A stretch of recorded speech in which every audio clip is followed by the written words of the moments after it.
Now, as you all know, presentations are something that you'll be doing throughout pharmacy school, residency, and even in your career, right? And sometimes even outside your profession.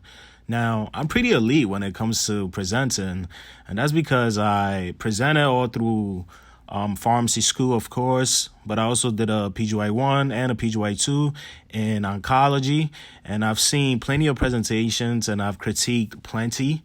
So yeah, I have a lot of experience. So take some of these tips, implement it, and see the difference. Okay, here we go. Practice, practice, practice.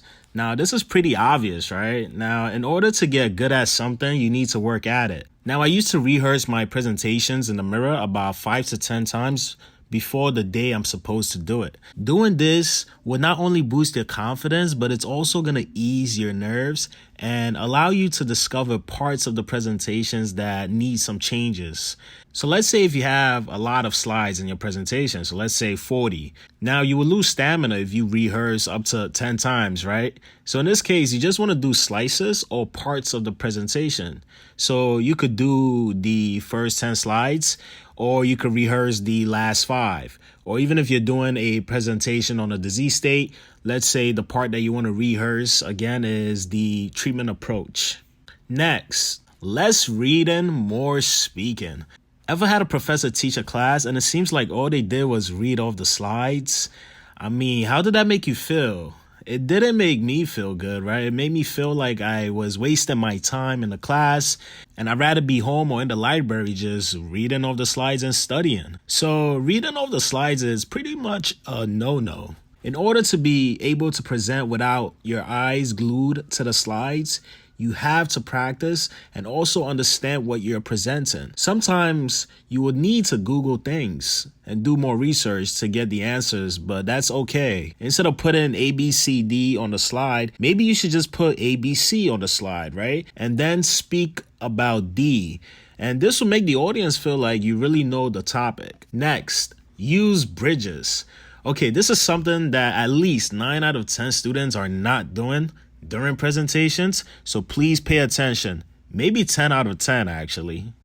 Okay, so whenever you're going from one slide to the next, don't just jump to the next slide. You have to bridge into it. So example, let's say you just presented a slide on the symptoms of diabetes, and now you're moving on to the next slide, which is diagnosis. So, for example, symptoms of diabetes includes ABCD. Next is the diagnosis, which is ABCD. So that one was without a bridge. Now I'm going to use the same example, but I'm going to use a bridge this time to bridge into the next slide. So I'm going to bridge from symptoms into diagnosis. So here we go. Symptoms of diabetes includes ABCD, and when patients present with these symptoms, the doctors will begin diagnosis by ABCD. Do you see the difference? You have to let your presentations flow. Don't just jump around.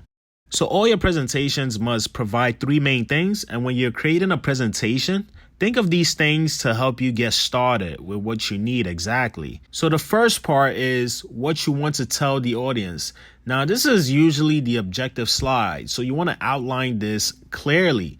Next, you want to tell the audience, right, which is the body of the whole presentation. And lastly, you want to tell them again. So this is where you want to put key points at the end, or you can also answer the objectives. So what I mean by that is, let's say in the beginning, right, one of your objectives was discuss causes of cancer. Now in the conclusion slide, you have to list some of the causes. So always make sure you answer your objectives. Lastly, add questions. Now, when you add questions, don't just pick on a random person to answer these questions. Allow the audience to participate and volunteer on their own. And you want to include questions to clarify a complicated concept that you discussed in the presentation. And this could lead to a discussion, which is good for you because that means less time for the audience or preceptors to ask you questions. That will be the end of this video. If you learned anything at all from this video, make sure to show some love by liking the video, subscribing, and also leaving a comment. Thank you for watching this video and take care.